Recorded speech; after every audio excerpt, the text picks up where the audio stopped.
ومن يرغب عن ملة إبراهيم إلا من سفه نفسه وَلَقَدِ اصْطَفَيْنَاهُ فِي الدُّنْيَا وَإِنَّهُ فِي الْآخِرَةِ لَمِنَ الصَّالِحِينَ۔ اب کون ہے جو ابراہیم کے طریقے سے نفرت کرے؟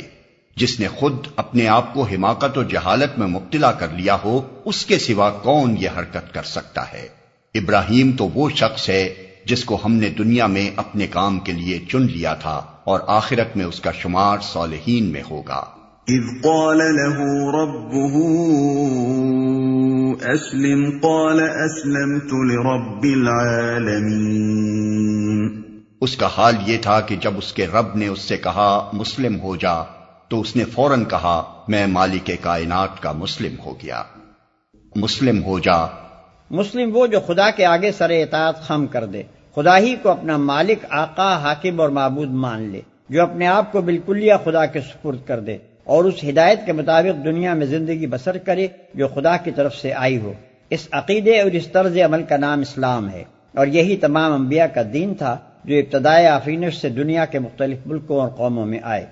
وَوَصَّى بِهَا إِبْرَاهِيمُ بَنِيهِ وَيَعْقُوبُ يَا بَنِيَّ إِنَّ اللَّهَ اصْطَفَى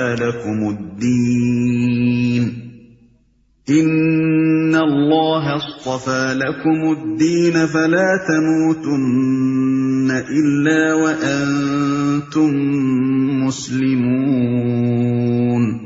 اسی طریقے پر چلنے کی ہدایت اس نے اپنی اولاد کو کی تھی، اور اسی کی وصیت یعقوب اپنی اولاد کو کر گیا۔ اس نے کہا تھا کہ میرے بچوں، اللہ نے تمہارے لیے یہی دین پسند کیا ہے، لہذا مرتے دم تک مسلم ہی رہنا، اور اسی کی وصیت یعقوب اپنی اولاد کو کر گیا۔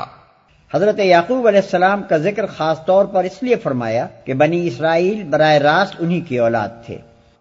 اللہ نے تمہارے لیے یہی دین پسند کیا ہے۔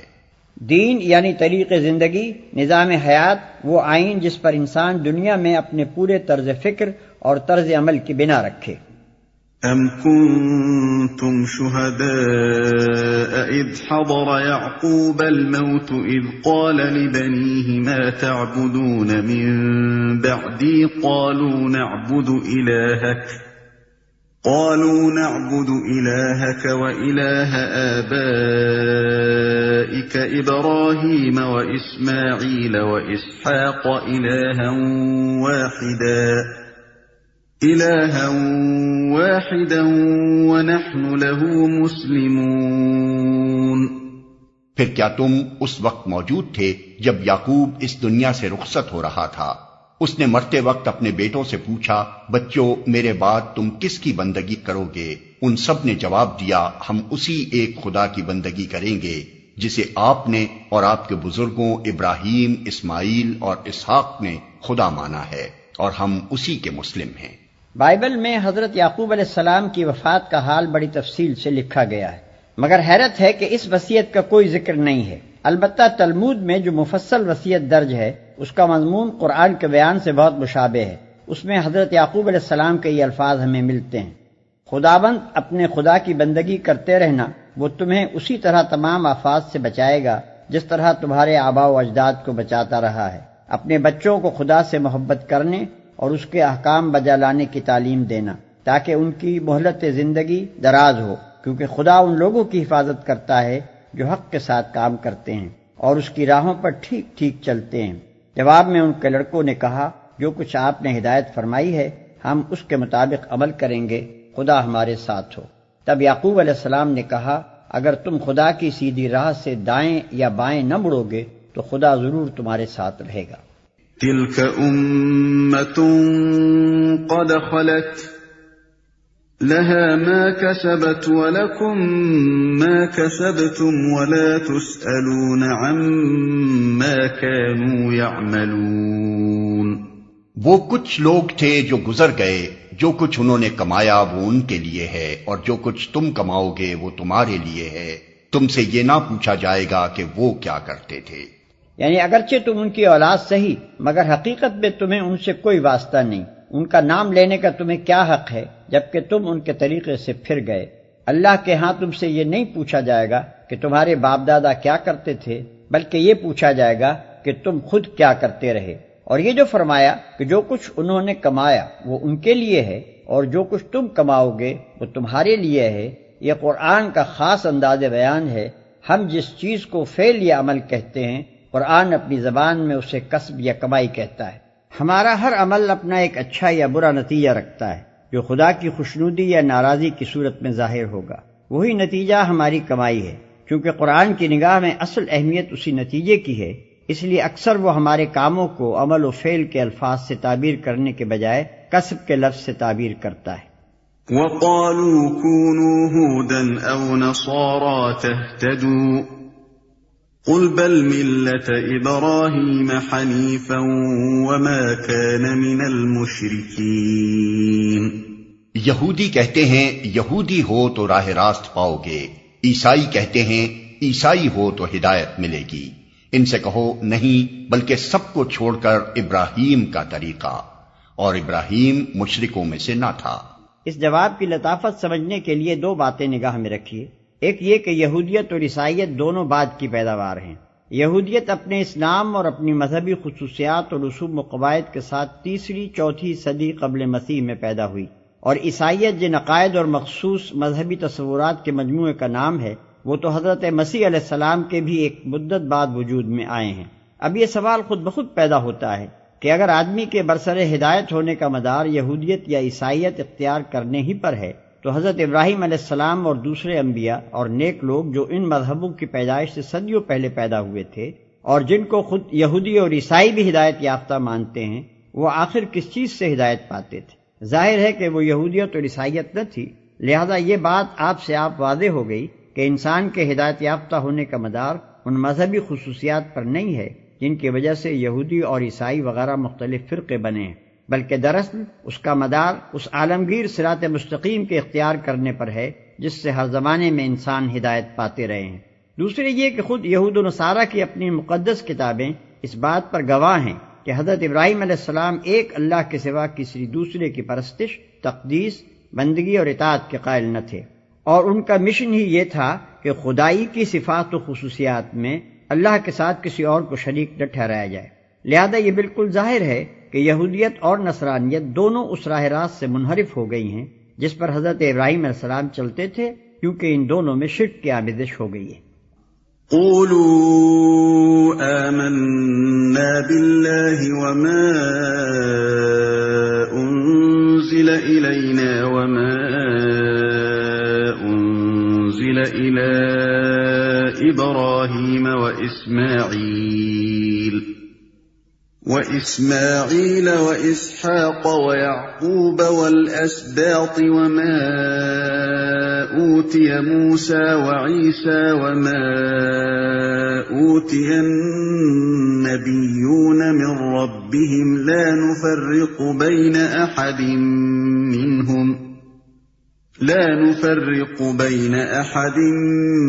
منهم ونحن له مسلمون۔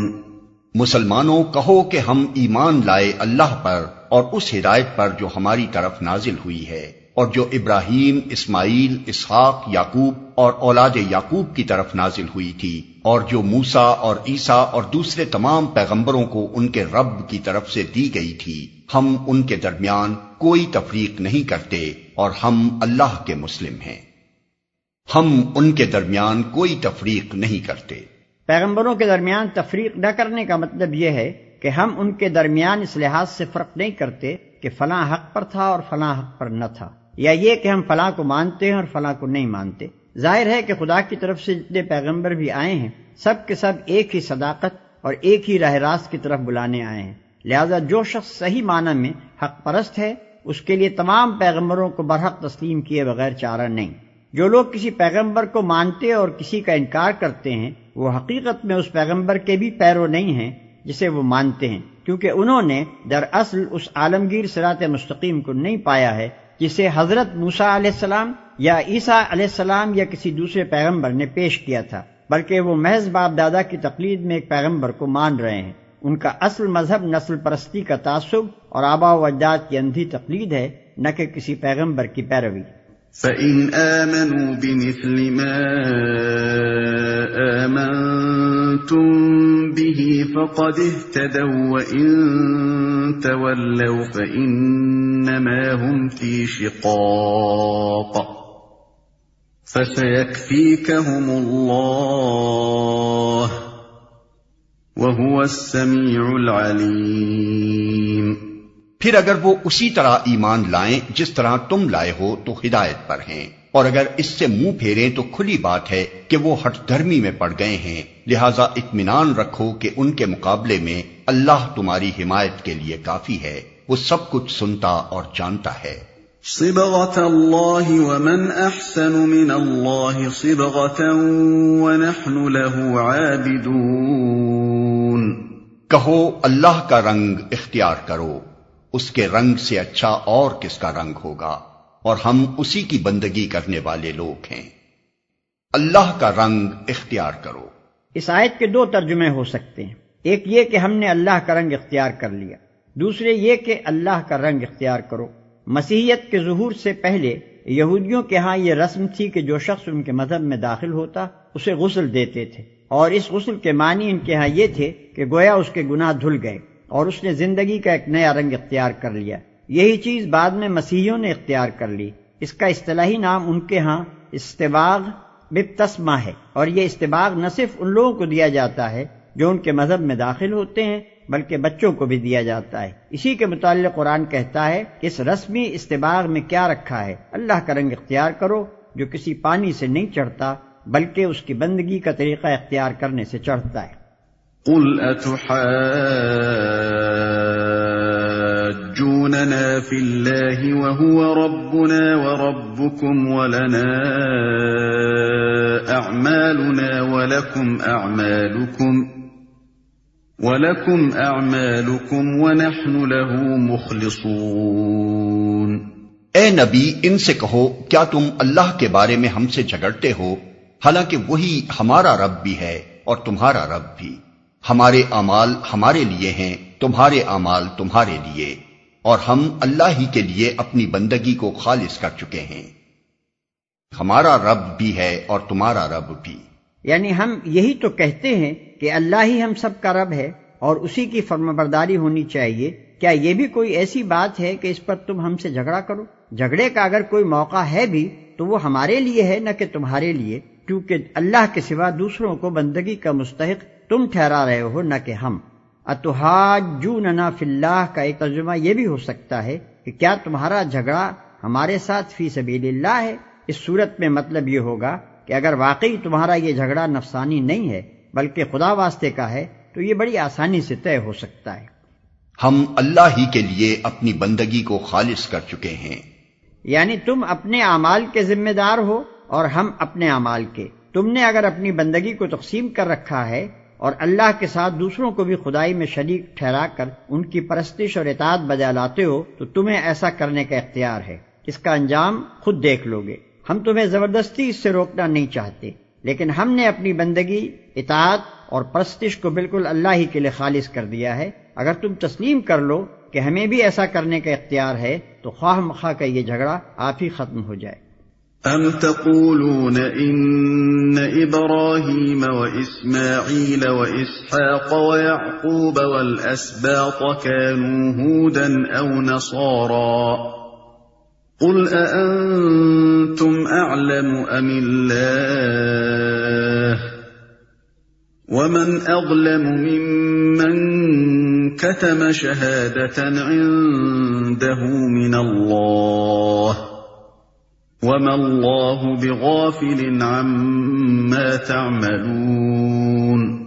یا پھر کیا تمہارا کہنا یہ ہے کہ ابراہیم، اسماعیل، اسحاق، یعقوب اور اولاد یعقوب سب کے سب یہودی تھے یا نصرانی تھے؟ کہو تم زیادہ جانتے ہو یا اللہ؟ اس شخص سے بڑا ظالم اور کون ہوگا جس کے ذمے اللہ کی طرف سے ایک گواہی ہو اور وہ اسے چھپائے؟ تمہاری حرکات سے اللہ غافل تو نہیں ہے۔ تم زیادہ جانتے ہو یا اللہ؟ یہ خطاب یہود و نصارہ کے ان جاہل عوام سے ہے جو واقعی اپنے نزدیک یہ سمجھتے تھے کہ یہ جلیل القدر انبیاء سب کے سب یہودی یا عیسائی تھے۔ تمہاری حرکات سے اللہ غافل تو نہیں ہے۔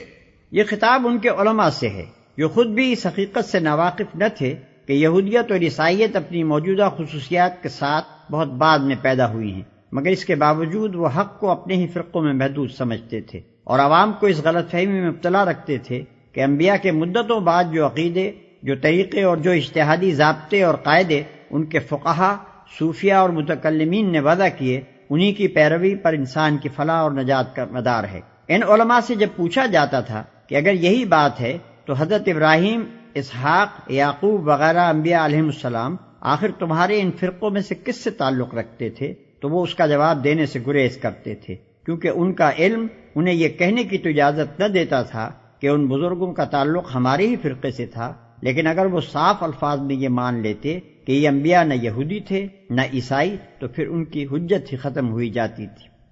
تلك أمة قد خلت لها ما كسبت ولكم ما كسبتم ولا تسألون عما كانوا يعملون۔